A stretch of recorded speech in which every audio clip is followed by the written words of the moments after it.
Hi, designer here. ഞാനിന്നൊരു calendar ചെയ്യുന്നതിനെ പറ്റിയിട്ടാണ് പറയുന്നത് കേട്ടോ. അതായത് നമ്മുടെ സ്വന്തം ഡിസൈനിൽ തന്നെ ഒരു കലണ്ടർ ചെയ്യുക. ഞാൻ കുറച്ചായിട്ട് ഇങ്ങനെ വിചാരിക്കുന്നുണ്ട്.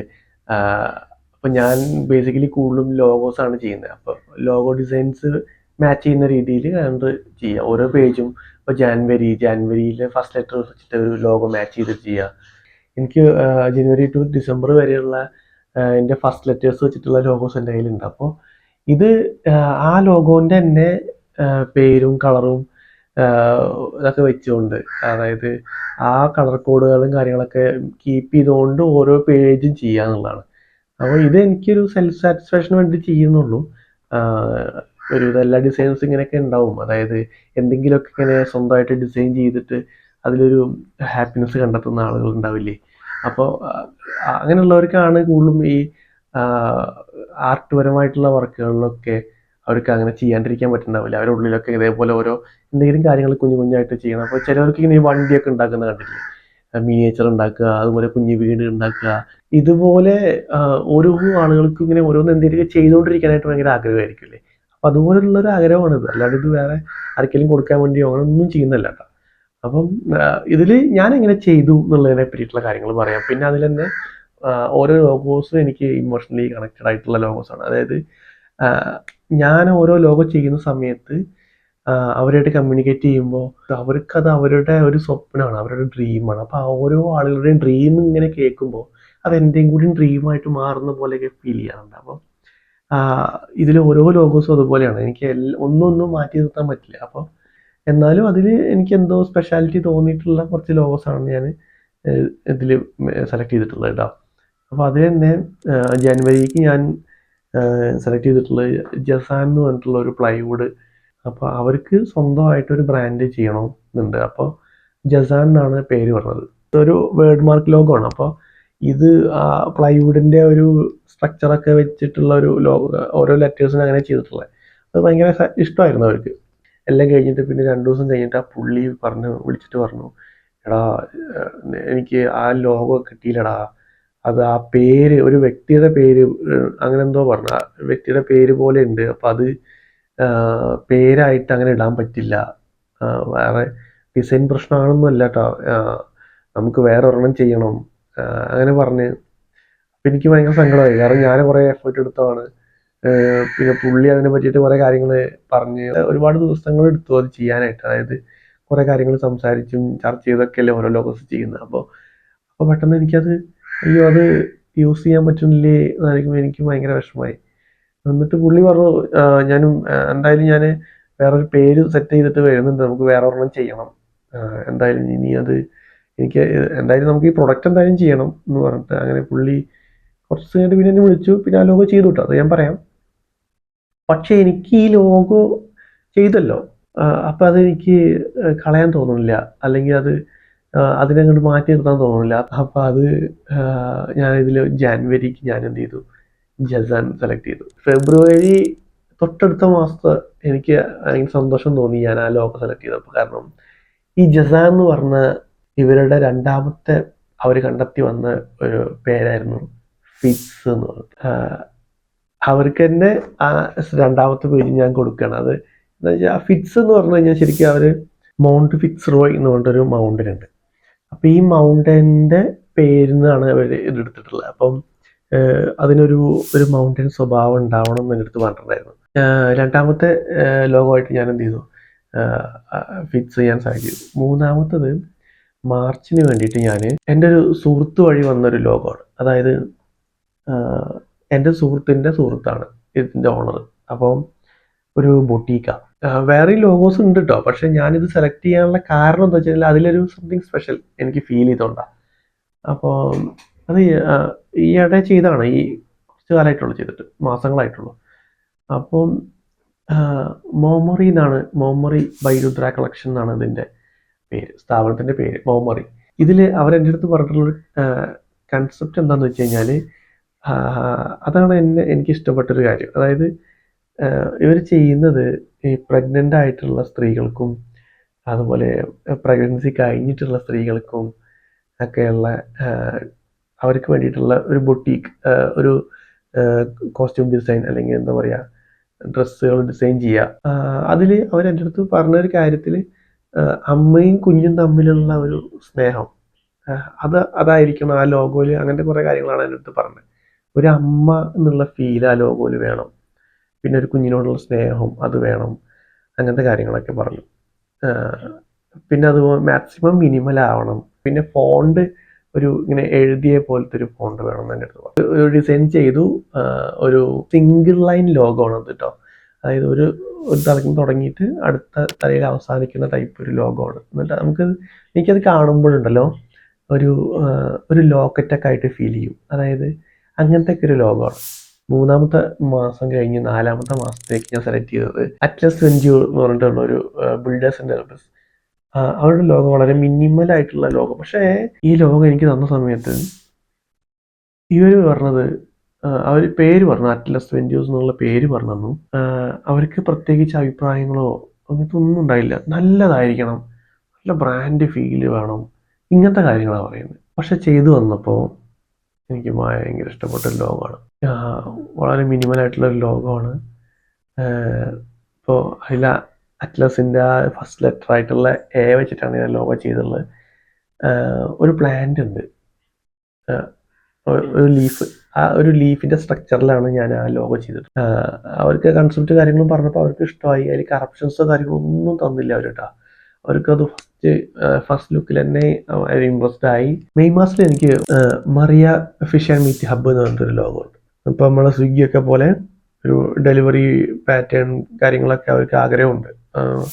അപ്പോൾ അവർ ലോഗോ ഒരു ആപ്പിന് വെക്കാൻ പറ്റിയ രീതിയിലാവണം, ഒരു യുണീക്ക് ആവണം, സിമ്പിൾ ആവണം എന്നുള്ളൊരു കാര്യം ഉണ്ടായിരുന്നു. അപ്പം അത് പ്രത്യേകിച്ച് കൺസെപ്റ്റോ കാര്യങ്ങളൊന്നും പറഞ്ഞിട്ടുണ്ടായില്ല.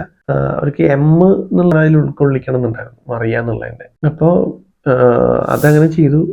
അതവർക്ക് ഇഷ്ടമായി. അതിൽ ടൈറ്റിൽസിൽ കുറച്ച് കാര്യങ്ങൾ അവർ പറഞ്ഞതുപോലെ ഞാൻ ചെയ്ത്. ജൂണിന് വേണ്ടിയിട്ട് ഞാൻ സെലക്ട് ചെയ്തത് നോർത്ത് ഇന്ത്യയിലുള്ള ഒരു കമ്പനി, ഒരു ഏജൻസി വഴി വന്നൊരു വർക്കാണ്. ഒരു JR സെൻസേഴ്സ് എന്ന് പറഞ്ഞിട്ട്. അപ്പോൾ അവർ വളരെ മിനിമലായിട്ടുള്ള ലോഗോ തന്നെയാണ് അവരും പറഞ്ഞത്. പക്ഷെ ആ ഒരു സെൻസറിൻ്റെ സ്വഭാവം, അവരെല്ലാത്തരം സെൻസേഴ്സും മേക്ക് ചെയ്യുന്നത്. സെൻസർ എന്ന് പറഞ്ഞാൽ മനസ്സിലായില്ലേ? അപ്പം നമ്മൾ ഉദാഹരണം പറയുകയാണെങ്കിൽ നമ്മൾ ഫോണിൽ നമ്മൾ ഓട്ടോ ബ്രൈറ്റ്നസ് ആക്കില്ലേ? ഈ ഓട്ടോ ബ്രൈറ്റ്നസ് വർക്ക് ചെയ്യുന്നത് ഒരു സെൻസർ വഴിയാണ് അല്ലേ? അതായത് നമ്മൾ വെയിലുള്ള സ്ഥലത്ത് പോകുന്ന സമയത്ത് ബ്രൈറ്റ് ആവും, പിന്നെ ഇരുട്ടുള്ള സമയത്ത് പോകുമ്പോൾ ഡിം ആവും. അവിടെ ആവശ്യത്തിനുള്ള ബ്രൈറ്റ്നസ് കീപ്പ് ചെയ്യുന്ന അത്. ഇപ്പോൾ മോഷൻ സെൻസർ, ഇപ്പോൾ നമ്മൾ ചില ഫോണിൽ നിന്ന് ഷെയ്ക്ക് ചെയ്യുമ്പോൾ ലൈറ്റ് എത്തും. അപ്പം അത്തരത്തിലുള്ള സെൻസേഴ്സ് മേക്ക് ചെയ്യുന്ന ബ്രാൻഡാണ് JR സെൻസേഴ്സ്. അപ്പോൾ അവർക്കതുപോലെ ഒരു സെൻസർ മാതൃകയിലുള്ള എന്നാൽ ജെയും എസും ഇൻക്ലൂഡ് ആയിട്ടുള്ള ഒരു ലോഗോ കൂടിയാണ് കേട്ടോ. എന്നിട്ടൊരു സെൻസർ എന്നുള്ള ഒരു മിനിമൽ ലോഗോ. ജൂലൈയിലേക്ക് ഞാൻ സെലക്ട് ചെയ്തിട്ടുള്ളത് ഒരു മേക്ക് ഓവർ ചെയ്യുന്ന ഒരു സ്ത്രീ. അപ്പോൾ അവർക്ക് സ്വന്തമായിട്ട് ഇങ്ങനെ വീഡിയോസ് ചെയ്യുമ്പോഴും റീൽസൊക്കെ ചെയ്യുമ്പോൾ ചെയ്യാൻ വേണ്ടിയിട്ടുള്ള ലോഗോയാണ് അവർ പറഞ്ഞത് കേട്ടോ. അപ്പം ജോസ്നാസ് മേക്ക് ഓവേഴ്സ് എന്ന് പറഞ്ഞ പേര്. അപ്പം അതിൽ ഞാൻ ഒരു സ്ത്രീയുടെ ഒരു ഫേസ് ഒരു മിററും ഫേസൊക്കെ വെച്ചിട്ടുള്ള ഒരു ലോഗോ ചെയ്ത്. ആ മേക്ക് ഓവർ എന്ന് പറഞ്ഞു കഴിഞ്ഞാൽ ഒരാളെ അടിമുടി മാറ്റുക എന്നുള്ളതല്ലേ, മാറ്റിയിട്ട് വേറെ ലുക്കിലേക്ക് എത്തിക്കുക. അല്ലെങ്കിൽ മേക്ക് ഓവർ എന്ന് പറഞ്ഞു കഴിഞ്ഞാൽ അങ്ങനത്തെ ഒരു മീനിങ് ആണെന്നാണ് ഞാൻ ചിന്തിക്കുന്നത്. അപ്പം അതിൽ ഈ സ്ത്രീയുടെ ഫേസാണ് ആ മിററിൽ കാണണമെന്നുണ്ടെങ്കിലും ഒരു പ്രത്യേക രീതിയിൽ നോക്കിക്കഴിഞ്ഞാൽ നമുക്കതൊരു കാല് പോലെ ഫീൽ ചെയ്യും. അതായത് തല തൊട്ട് കാല് വരെ എന്നുള്ളൊരു മീനിങ് വരുന്ന ഒരു ലോഗോണ്. ഇതിന് പിന്നിൽ കുറേ പണിയുണ്ട് കേട്ടോ. ഇതിനു വേണ്ടി ഒബ്സർവേഷൻ ഉണ്ട്, റിസർച്ച് ഉണ്ട്, കുറേ കാര്യങ്ങൾ ചെയ്യുന്നുണ്ട്. ഇപ്പോൾ ഫോണ്ട് സെലക്ട് ചെയ്യുന്നത്, ആ ഫോണ്ടിൽ മാനിപ്പുലേഷൻ ചെയ്യുന്നത്, എല്ലാ ലോഗോയും ഭയങ്കര സക്സസ്ഫുൾ ആവുന്നുമില്ല. അതായത് കസ്റ്റമറിനെ ഉൾക്കൊള്ളാൻ എനിക്ക് കഴിഞ്ഞില്ലെങ്കിൽ ആ ലോഗോ ഫെയിൽ ആവും. പിന്നെ ഓഗസ്റ്റിന് വേണ്ടി ഞാൻ സെലക്ട് ചെയ്തിട്ടുള്ള ലോഗോ എന്ന് പറയുന്നത് എനിക്ക് ഭയങ്കര ഇഷ്ടപ്പെട്ട ഒരു ലോഗോ ആണ് കേട്ടോ. അതായത് ഈ ലോഗോ വരുന്ന സമയത്ത് എൻ്റെ അടുത്ത് കമ്പനി പറഞ്ഞിട്ടുണ്ടായിരുന്നത് ഇതൊരു ബിൽഡേഴ്സ് ആൻഡ് ഡെവലപ്പേഴ്സ് ലോഗോ ആണ്. അപ്പം അതിലേക്ക് സാധാരണ നമ്മൾ കാണുന്ന തരത്തിലുള്ള കുറേ ബിൽഡിങ്ങുകൾ വെച്ചിട്ടുള്ള അങ്ങനത്തെ ലോഗോ വേണ്ട. വളരെ മിനിമൽ ആവണം, യുണീക്ക് ആവണം, സിമ്പിൾ ആവണം, കോംപ്ലിക്കേഷൻസ് കുറഞ്ഞ ഒരു ലോഗോ ആവണമെന്ന് പറഞ്ഞിട്ടുണ്ടായിരുന്നു.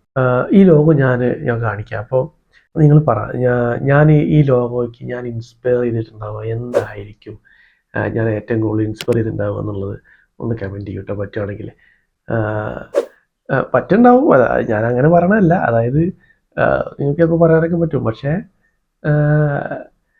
ഇത് അങ്ങനെ പെട്ടെന്ന് നോക്കുമ്പോൾ എന്താണോ നിങ്ങൾക്ക് ആ ലോഗോ കാണുമ്പോൾ ഫസ്റ്റ് തോന്നുന്നത് അതല്ല ഞാൻ ഇൻസ്പയർ ചെയ്തിട്ടുള്ളത് എന്നുള്ളതാണ് അതിൻ്റെ കോമഡി. സെപ്റ്റംബറിൽ ഞാൻ ഒരു സ്പോർട്സ് ഓറിയൻറ്റഡ് ആയിട്ടുള്ള ഒരു സ്ഥാപനത്തിൻ്റെ ലോഗോ ആണ് ചെയ്തത്, സാഫ് സ്പോർട്സ് എന്ന് പറഞ്ഞിട്ട്. ഈ സാഫ് എന്ന് പറയുന്നത് അവർക്ക് ഓരോ പേരുകളുടെ ഇതൊക്കെയാണ്. അപ്പോൾ ആ ലോഗോ ഇതുപോലെ ഒരു മോണോഗ്രാം ലോഗോ ആണ് ഞാൻ ചെയ്തത്, ഒരു ട്രയാങ്കിൾ ഷേപ്പിലുള്ള. അത് എന്താ പറയുക, ഈ ലെറ്റേഴ്സ്, ഈ സാഫ് എന്നുള്ള എല്ലാ ലെറ്റേഴ്സും ഉൾപ്പെടുത്തിയിട്ടുള്ള ലോഗോ ആണ്. മോണോഗ്രാം എന്ന് പറഞ്ഞു കഴിഞ്ഞാൽ അതാണ്. അപ്പോൾ അതിൽ ഒരു റെഡ് ആൻഡ് വൈറ്റ് ആയിട്ടുള്ള ഒരു കോംബോ ആണ് ചെയ്തത്. ആ ലോഗോയിലേക്ക് ഞാൻ എത്തിയത് കുറച്ച് അങ്ങനെ വരച്ച് അങ്ങനെ എത്തിയതാണ് കേട്ടോ. ഞാൻ ഫസ്റ്റ് ഒരു ലോഗോ പറഞ്ഞില്ലേ, ജസാൻ. ഈ ജസാൻ എന്ന് പറഞ്ഞ കമ്പനി എന്നെ ഫസ്റ്റ് അപ്രോച്ച് ചെയ്യുന്നത് ഈ ഒക്ടോബറിൻ്റെ ഓ വെച്ചിട്ടുള്ള ലോഗോ ചെയ്യാനാണ്. അതായത് ഇവരുടെ സ്ഥാപനത്തിൻ്റെ പേര് ഒലിവുഡ് എന്നാണ്. ഈ ഒലിവുഡിൻ്റെ ഒരു പ്രൊഡക്റ്റ് ബ്രാൻഡാണ് ഇപ്പോൾ ഫിക്സ് എന്ന് ഫൈനലൈസ് ചെയ്ത മുമ്പ് ജസാൻ എന്ന് പറഞ്ഞാൽ ഡിസൈൻ ചെയ്ത ഈ ലോഗോ. അവർക്ക് വേണ്ടി ഞാൻ ഫസ്റ്റ് ഡിസൈൻ ചെയ്ത ലോഗോ ആണ് ഒലിവുഡ്. ഈ ഒലിവുഡ് ചെയ്യുന്ന സമയത്ത് ഇതിൻ്റെ ഓണർക്ക് വ്യക്തമായ ധാരണ ഉണ്ടായിരുന്നു എൻ്റെ ലോഗോ എങ്ങനെ ആവണം എന്നുള്ളതിനെ പറ്റി. പുള്ളിക്ക് ഭയങ്കര, അതായത് ഇതിൽ അത്യാവശ്യം കുറച്ച് നോളേജ് ഉള്ള ആളാണ്, അതായത് ഡിസൈൻ കാര്യങ്ങൾ. പുള്ളി ഐഡിയോളജി ഒക്കെ പറഞ്ഞു. അതിൻ്റെ ഇടയിൽ പുള്ളി ക്യാൻവയിൽ ഡിസൈൻ ചെയ്തിട്ട് എനിക്കൊരു ബേസ് അയച്ചു തന്നു. സത്യം പറഞ്ഞാൽ എൻ്റെ പണി ഭയങ്കര എളുപ്പമാക്കി തന്നു. അത് ആ ഡിസൈനെ ഞാൻ കൂടുതൽ ഡീറ്റെയിൽ ചെയ്ത് വൃത്തിയാക്കി നീറ്റാക്കി കൊടുത്തു എന്നുള്ളതല്ലാണ്ട് ഞാൻ ഭയങ്കരമായിട്ട് പണിയെടുത്തിട്ടുള്ള ലോഗോ അല്ല അത്. അതായത് ആ ലോഗോ ചെയ്യാനായിട്ട് പണിയെടുത്തിട്ടുണ്ട്, അതല്ലാണ്ട് ഒരു എന്താ പറയുക, ആ ലോഗോയിലേക്ക് എത്താൻ വേണ്ടി ഒരു പണിയെടുക്കലുണ്ട്. അതാണ് ഏറ്റവും കഷ്ടപ്പാട്. അപ്പം അങ്ങനെ ഒരു പണി ഇതിൽ എനിക്ക് കുറവായിരുന്നു. ഈ പുള്ളിക്ക് ഭയങ്കര ഇതിനെപ്പറ്റി നല്ല ധാരണ ഉള്ളതുകൊണ്ട് ഞാൻ രക്ഷപ്പെട്ടു എന്ന് തന്നെ പറയാം. പുള്ളി ചിലപ്പോൾ കാണുന്നുണ്ടാവും, ചിരിക്കുന്നുണ്ടാവും. അപ്പോൾ ഈ ലോഗോ ഇവിടെ എറണാകുളത്തുള്ള സ്ഥാപനമാണ് കേട്ടോ. അപ്പം ഞങ്ങൾ നമ്മൾ നേരിട്ട് കണ്ടിട്ടുമില്ല, ഫുള്ള് ഫോണിൽ കൂടെ ആയിരുന്നു ഈ ലോഗോ ചെയ്യുന്ന കാര്യങ്ങളൊക്കെ പറഞ്ഞതൊക്കെ. ഞാൻ എവിടെയും എൻ്റെ പ്രൊഫൈലിലൊന്നും ഇതുവരെ ഇടാത്തൊരു ലോഗോ ആണ് നവംബറിന് വേണ്ടിയിട്ട് ഞാനിതിൽ സെലക്ട് ചെയ്തിട്ടുള്ളത്. അത് ആ ലോഗോ ഇഷ്ടമില്ലാത്തതുകൊണ്ടല്ല, അങ്ങനെയാണെങ്കിൽ ഞാൻ അതിൽ സെലക്ട് ചെയ്യില്ലല്ലോ. എൻ വെച്ച് തുടങ്ങുന്ന പേരിലുള്ള ഒരുപാട് ലോഗോസ് ഞാൻ ചെയ്തിട്ടുണ്ട്. ഇത് കുറച്ച് യുണീക്കാണ്, വളരെ സിമ്പിളാണ്, മിനിമലാണ്. എന്നാൽ പെട്ടെന്ന് നോക്കുന്ന സമയത്ത് ഒരു കൊള്ളാലോ എന്ന് തോന്നുന്ന ഒരു ലോഗോ ആണ് എന്നാണ് എൻ്റെ ഒരു പ്രതീക്ഷ. നിങ്ങൾക്ക് ചിലപ്പോൾ വ്യത്യാസം ഉണ്ടാവും കേട്ടോ. നെറ്റ്സിയോ എന്നാണ് കമ്പനിയുടെ പേര്. അപ്പം എൻ വെച്ചിട്ടുള്ള ഒരു ഇതായിരിക്കണം, വളരെ സിമ്പിളാവണം എന്ന് പറഞ്ഞു. അവർ ഓൾറെഡി വെബ്സൈറ്റ് ഒക്കെ റെഡിയാക്കി വെച്ചിട്ടുണ്ടായിരുന്നു. ഒരു വെബ്സൈറ്റിൻ്റെ ബേസ് ആ സമയത്ത് ഉണ്ടായിരുന്നു. ബേസ് എന്നല്ല, ഓൾമോസ്റ്റ് ഒരു 80% വെബ്സൈറ്റ് റെഡി ആയിരുന്നു. പക്ഷേ വെബ്സൈറ്റ് അവരെന്ത് ചെയ്തിട്ടില്ല, പോസ്റ്റ് ചെയ്തിട്ടില്ല. അവരെനിക്കൊരു ഫിഗ്മ ലിങ്ക് വഴി എന്തോ അയച്ചു തന്നാണ് കാണാൻ വേണ്ടിയിട്ട്. അപ്പം ആ വെബ്സൈറ്റിൽ അവർ ഉപയോഗിച്ചിട്ടുള്ള ചില എലമെൻസുകളും കാര്യങ്ങളൊക്കെ വെച്ചിട്ടാണ് ഞാൻ അവരെ മനസ്സിലാക്കുന്നത്. അവർക്ക് ഏത് തരത്തിലായിരിക്കണം ലോഗോ, അവർക്ക് എങ്ങനെ ആ വെബ്സൈറ്റിനും കൂടി മാച്ച് ആവുന്ന രീതിയിലാണ് ഞാൻ ആ ലോഗോ ചെയ്തിട്ടുള്ളത്. നിങ്ങൾക്ക് നോക്കിയാൽ മനസ്സിലാവും. അപ്പോൾ അത്യാവശ്യം നല്ല വർക്കുകൾ അവരെ കെയർ ഓഫിൽ എനിക്ക് വേറെ വർക്കുകളൊക്കെ തന്നിട്ടുണ്ട്. പിന്നെ ഡിസംബറിൽ വേണ്ടിയിട്ട് സെലക്ട് ചെയ്ത ലോഗോ, ഈ ലോഗോ സത്യം പറഞ്ഞാൽ അവരെൻ്റെ അടുത്ത് പറഞ്ഞിട്ടുള്ള കൺസെപ്റ്റ് എന്താണെന്ന് പറഞ്ഞു കഴിഞ്ഞാൽ, ഒരു 6 മാസം പ്രായമുള്ള ഒരു കുട്ടിയുടെ ഒരു ഇത് തോന്നണം. അതിൻ്റെ ബേസിലാണ് ഞാൻ ലോഗോ ചെയ്തിട്ടുള്ളത്. അതിൻ്റെ ബാക്കിൽ ഒരുപാട് സ്റ്റോറി ഉണ്ട് അവർക്ക് പറയാനായിട്ട്. ആ ലോഗോയിൽ ആ ഒരു കുട്ടിത്തം ഉൾക്കൊണ്ടുകൊണ്ട് 6 മാസം പ്രായമുള്ള ഒരു കുട്ടിയുടെ ഇമേജിൽ നിന്ന് ഇൻസ്പയർ ആയിട്ടാണ് ഞാൻ ഈ ലോഗോ ക്രിയേറ്റ് ചെയ്തിട്ടുള്ളത്. ഒരു വേർഡ് മാർക്ക് ലോഗോ ആണ്. ഈ ലോഗോയ്ക്ക് ഒരു ബാക്ക്ഗ്രൗണ്ടോട് കൂടി വരുന്ന ലോഗോ ആണ് കേട്ടോ. അതായത് ഒരു ബാക്ക്ഗ്രൗണ്ട് എലമെൻസോട് കൂടി വരുന്ന ലോഗോ ആണിത്. അതായത് ആ ലോഗോയുടെ മുഴുവൻ കൺസെപ്റ്റും വേണമെന്നുണ്ടെങ്കിൽ അങ്ങനെ പ്ലേസ് ചെയ്യാനേ പറ്റുള്ളൂ. അല്ലാന്നുണ്ടെങ്കിൽ വേർഡ് മാർക്ക് മാത്രം എടുത്തിട്ട് നമുക്ക് പ്ലേസ് ചെയ്യാം, കുഴപ്പമൊന്നുമില്ല.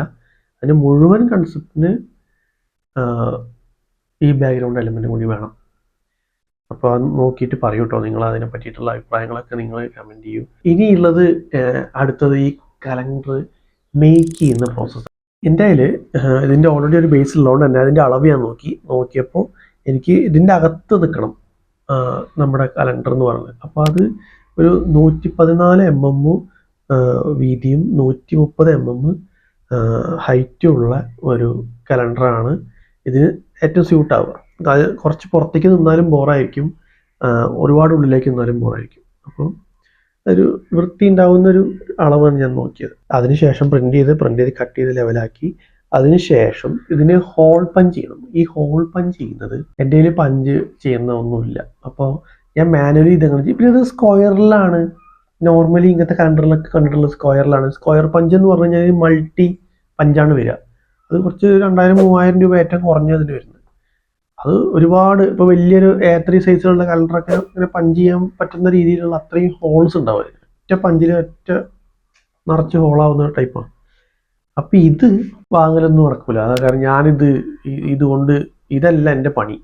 ഇത് പറഞ്ഞില്ലേ, ഇതിപ്പോൾ എൻ്റെ ഒരു ഇഷ്ടമാണ്. ഇതിൽ ഞാൻ എന്ത് ചെയ്തു, ഞാൻ ഇതിൻ്റെ ഓരോ അളവ് എടുത്തു. ഹോളിൻ്റെ അളവ്, ഈ പേപ്പർ പ്രിൻ്റ് ചെയ്ത് കട്ട് ചെയ്ത് വെച്ച ഈ നമ്മുടെ ഓരോ പേജും ഞാൻ എന്ത് ചെയ്തു, ഈ ഹോളിൻ്റെ അതിൽ ഓരോ പേജ് സെലക്ട് ചെയ്തിട്ട് ഈ ഹോളിൽ നേരെ വെച്ച് മാർക്ക് ചെയ്തു. ഈ ഹോൾ എവിടെ വരുന്നതെന്നുള്ള മാർക്ക് ചെയ്തു, അടിഭാഗത്ത് മാർക്ക് ചെയ്തു. എന്നിട്ട് ആ ഹോള് ഇടേണ്ട കറക്റ്റായിട്ട് ഇതിൽ കാണുന്നത് പോലെ തന്നെ ഞാൻ മാർക്ക് ചെയ്ത് ഓരോ പേജും കറക്റ്റ് നേരെ വെച്ച് ഒന്നിച്ച് മാർക്ക് ചെയ്ത് അത് മാനുവലി ഞാൻ നൈഫ് കൊണ്ട് കട്ട് ചെയ്തെടുത്തു. നമ്മൾ തെർമോക്കോളൊക്കെ കട്ട് ചെയ്ത് നമ്മൾ ഇടില്ല, അത് വെച്ച് കട്ട് ചെയ്തിട്ടാണ് ഞാൻ ഈ കാണുന്ന പോലെ ഹോളുകളൊക്കെ ആക്കി മാറ്റിയിട്ടുള്ളത്. പിന്നീടുള്ള പ്രോസസ്സ് ഒന്നുമില്ല. ഇനി അതിൽ ആ സ്പ്രിങ് അറ്റാച്ച് ചെയ്യുക, അതിൽ കോർത്ത് ഇടുക എന്നുള്ളതന്നെ ഉള്ളൂ. അങ്ങനെ ഈ കാണുന്ന കലണ്ടറായിട്ട് എനിക്ക് എന്താ പറയുക, ഞാനതിൻ്റെ ഇമേജസ് ഒക്കെ ഷെയർ ചെയ്യാം. ഞാൻ ഫസ്റ്റ് പറഞ്ഞ ജസാനാണ്. ഫിറ്റ്സ്, മോമൊഴി, atlas venture, Mariya, fish and meetup, JR senses, ജോസ്നാസ് മേക്കേഴ്സ്. ഞാൻ പറഞ്ഞിട്ടുള്ള ഈ ലോഗോ ഞാൻ അതിൽ കാണിക്കുമ്പോൾ നോക്കിയാൽ മതി. അതിനൊരു ഫൂട്ടിൻ്റെ ഒരു സ്ട്രക്ചറും ഫേസിൻ്റെ ഒരു സ്ട്രക്ചറും കൂടിയാണ്. ഹെഡും ഫൂട്ടുമാണ്. അഷ്റ ബിൽഡേഴ്സ്, സാഫ് സ്പോർട്സ്, ഒലിവുഡ്, നെറ്റ്സിയോ, ഡെലീസ. ആക്ച്വലി ഇത് ഒരു കുട്ടി കിടക്കുന്നതാണ്. നമ്മുടെ മോസ്കിറ്റോ നെറ്റുള്ള ബെഡിനകത്ത് ഒരു കുട്ടി കിടക്കുന്ന രീതിയിലാണ് ഞാനിത് ചെയ്തിട്ടുള്ളത്. നിങ്ങൾ കാണൂ, അഭിപ്രായങ്ങൾ പറയൂ. ഞാൻ ആദ്യമായിട്ട് ചെയ്യാണ് വീഡിയോ ഒക്കെ. അപ്പോൾ എന്തൊക്കെ മാറ്റങ്ങൾ വരുത്തണം, എന്താണ് നന്നായിരുന്നോ മോശമായിരുന്നോ എന്നുള്ള കാര്യങ്ങളും പറയൂ കേട്ടോ. അതിനനുസരിച്ച് ഞാൻ അടുത്ത വീഡിയോ ചെയ്യാം. ഞാൻ ഇതിലുള്ള ഓരോ ലോഗോസിൻ്റെയും കഥകളുണ്ട്. അപ്പം നിങ്ങൾക്ക് ഏത് ലോഗോയാണ് ഏറ്റവും കൂടുതൽ ഇഷ്ടമായത്, ഞാൻ അതിന് കാണിക്കുന്ന സമയത്ത് ഇത് വർക്ക് ചെയ്യുന്നത് കാണിക്കുന്ന സമയത്ത് നിങ്ങൾക്ക് ലോഗോസ് കൂടുതലെടുത്ത് കാണാം. പിന്നെ ഞാൻ പറഞ്ഞ പോലെ ഐശ്വര്യ ബിൽഡേഴ്സിൻ്റെ ലോഗോ എന്തിൽ നിന്നാണ് ഞാൻ ആ ലോഗോ ചെയ്തിട്ടുണ്ടാവുക, എന്തായിരിക്കും എന്നെ ഇൻസ്പയർ ചെയ്തിട്ടുണ്ടാവുക എന്നുള്ള കാര്യം കമൻറ്റ് ചെയ്യും. പിന്നെ നിങ്ങൾക്ക് ഇതിൽ ഏറ്റവും ഇഷ്ടപ്പെട്ട ലോഗോ കമൻറ്റ് ചെയ്യും. അപ്പോൾ അതിൻ്റെയൊക്കെ വീഡിയോസ് ഞാൻ ഇടാം. Okay, thank you.